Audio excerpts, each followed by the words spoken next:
और देखिए इस वक्त की सबसे बड़ी खबर आप तक हम पहुंचाने जा रहे हैं। जेडीयू के संभावित उम्मीदवारों का जो नाम है वो न्यूज़ 18 के पास आ चुका है। एक एक करके वो सीट, एक एक करके वो नाम आप तक हम पहुंचाने जा रहे हैं। तो देखिए सबसे पहले बड़हरिया सीट की अगर बात करें तो बड़हरिया सीट पर इंद्रदेव पटेल संभावित उम्मीदवार जेडीयू की तरफ से हो सकते हैं। तो देखिए सबसे पहले जेडीयू की तरफ से जो मंत्रणा है वो चलती रही, बीजेपी की तरफ से सीट शेयरिंग का फॉर्मूला फाइनल हुआ और बता दें कि मेहनार से उमेश कुमार कुशवाहा जेडीयू के संभावित प्रत्याशी बताए जा रहे हैं। तो इन उम्मीदवारों का टिकट मिलना जो है वो तय माना जा रहा है। जो जेडीयू के संभावित उम्मीदवार एक एक करके हम आपको नाम बता रहे हैं।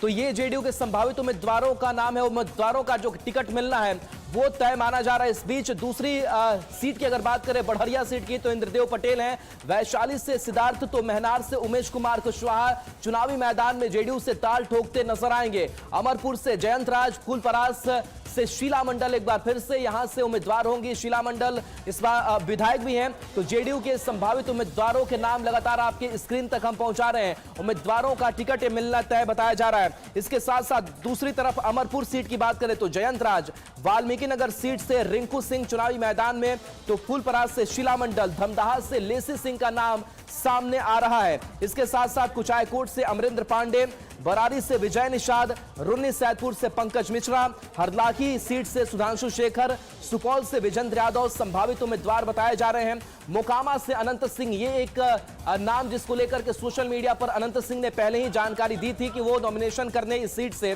जा रहे हैं। पिपरा से रामविलास कामत, केशरिया से शालिनी मिश्रा है, संदेश से राधा चरण सेठ इस बार चुनावी मैदान में होंगे। ये संभावित नाम है, बार बार हम ये कह रहे हैं, इसमें फेरबदल थोड़ा हो सकता है। आलमनगर से नरेंद्र नारायण यादव, जहानाबाद से चंद्रेश्वर चंद्रवंशी, घोसी विधानसभा सीट से ऋतुराज पूर्व सांसद अरुण कुमार के बेटे हैं, वो घोसी विधानसभा क्षेत्र से चुनाव लड़ने जा रहे हैं। तो अरुण कुमार जो अब जेडीयू में वापसी उन्होंने की है।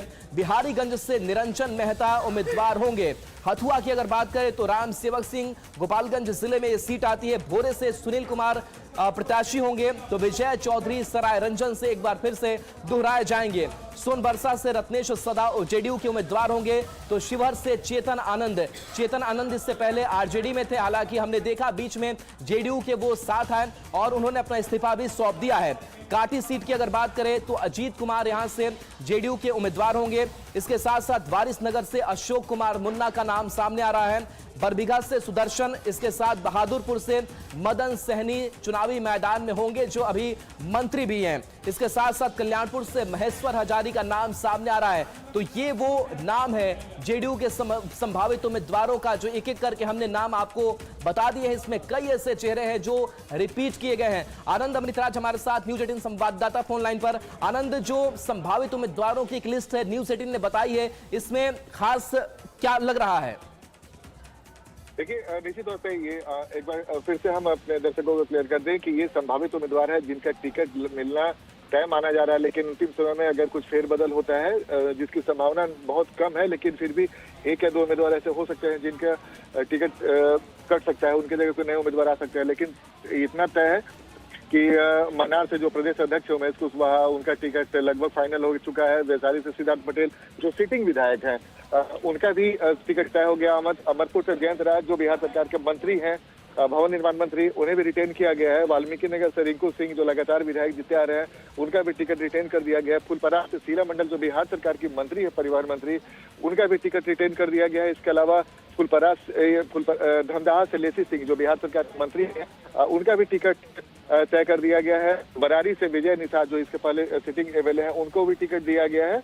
रूनी सैदपुर से पंकज मिश्रा जो अभी सिटिंग एमएलए हैं, उनका भी टिकट बरकरार रखा गया है। इसके अलावा हरलाखी से सुधांशु शेखर भी अभी सिटिंग एमएलए हैं, उनका भी टिकट बरकरार रखा गया है। इसके अलावा सुपौल विजेंद्र यादव जो जेडीयू के सबसे वरिष्ठ नेता है, बिहार सरकार के मंत्री, ऊर्जा मंत्री, उनको भी रिटेन किया गया है। और अनंत सिंह जो मोकामा से अनंत सिंह, जिन्होंने 16 तारीख को नॉमिनेशन की तारीख भी ऐलान कर दिया है, उनको भी टिकट दिया जा रहा है। पिपरा से रामविलास कामत जो अभी तक सिटिंग एमएलए है, उनका भी टिकट बरकरार रखा गया। केसरिया से शालिनी मिश्रा है जो मोतिहारी की तरफ से आती है, उनको भी टिकट दिया गया, वो अभी वर्तमान में विधायिका भी हैं।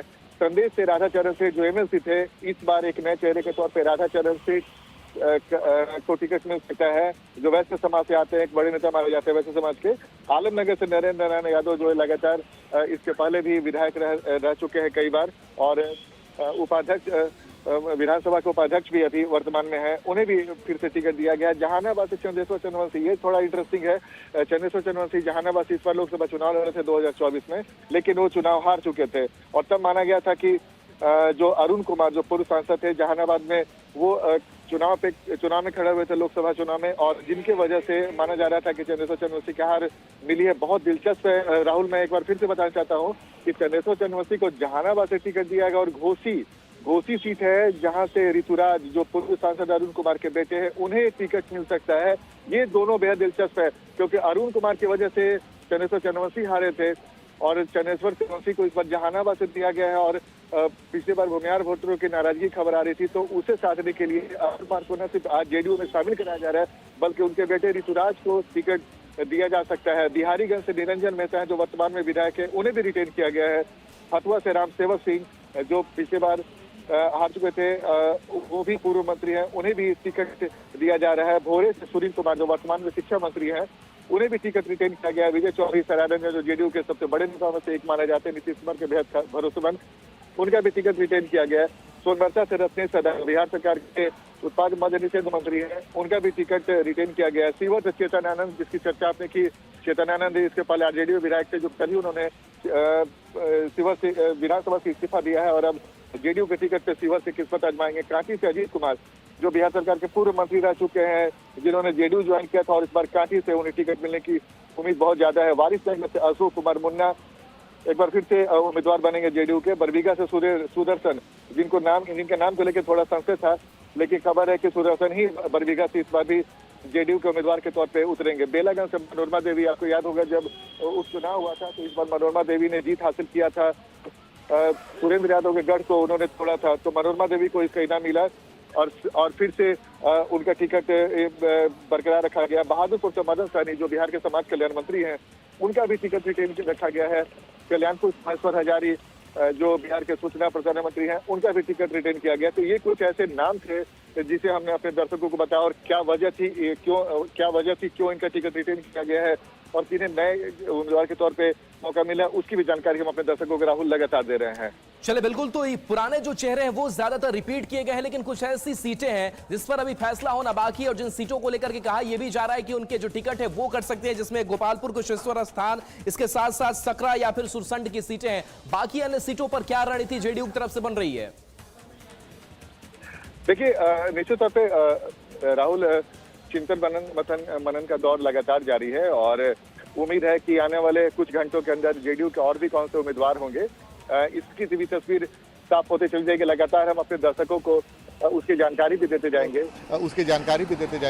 लेकिन दिलचस्प है, जेडीयू की पूरी कोशिश है राहुल की ऐसे उम्मीदवारों को उतारा जाए, चूंकि इस बार जेडीयू 100 से ज़्यादा सीटों पे चुनाव लड़ने जा रही है, और पिछली बार जेडीयू भले ही 2020 में 115 सीट पे लड़ी थी, लेकिन मात्र 43 सीट पे सिमट कर रह गई थी। तो इस बार वैसी परिस्थितियां न हो, इसे देखकर जेडीयू की पूरी कोशिश है कि न सिर्फ अपने अधिकांश सिटिंग एमएलए के टिकट को रिटेन करें, बल्कि कुछ ऐसे उम्मीदवार भी उतारे हैं जिनके जीतने की संभावना ज़्यादा है। तो इस वजह से हम लगातार अपने दर्शकों को बता रहे हैं, एक बार फिर से बता रहे हैं कि मनार से जो उमेश कुशवाहा जो हारे थे, जो प्रदेश अध्यक्ष है, उन्हें भी टिकट दिया गया है।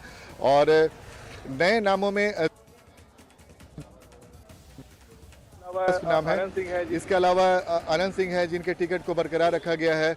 इसके अलावा वारिसनगर से अशोक कुमार मुन्ना है, बरबीघा से सुदर्शन, जिनके नाम को लेकर काफ़ी संशय था, लेकिन जेडीयू ने एक बार फिर से उन पर भरोसा जताया है।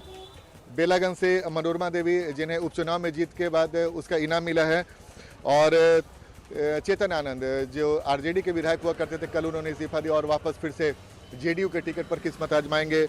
तो कुछ ऐसी सीटें हैं जो लगातार हम अपने दर्शकों को बता रहे हैं, और धीरे धीरे जैसे जैसे पुख्ता जानकारी आते जाएगी, हमारी पूरी कोशिश रहेगी हम अपने दर्शकों को वो जानकारी भी दें। बिल्कुल आनंद, तो देखिए एक बार फिर से वो लिस्ट हम बता रहे हैं, और इस लिस्ट में खास बात यही नजर आ रही कि जो पुराने चेहरे हैं उससे जेडीयू ने रिपीट किया है, यानी कि रिस्क बहुत जेडीयू की तरफ से नहीं लिया गया है, या फिर जो परफॉर्मेंस अगर किसी का खराब भी रहा हो, या फिर लोकसभा चुनाव में जिनको हार भी मिली है उन पर भी भरोसा जताया गया है। यानी कि जेडीयू मानती है जानती है कि आपका कभी परफॉर्मेंस ऊपर नीचे हो सकता है, लेकिन अगर आप मजे हुए राजनीति के खिलाड़ी हैं, अगर आपकी जनता में पैठ है तो आपको जगह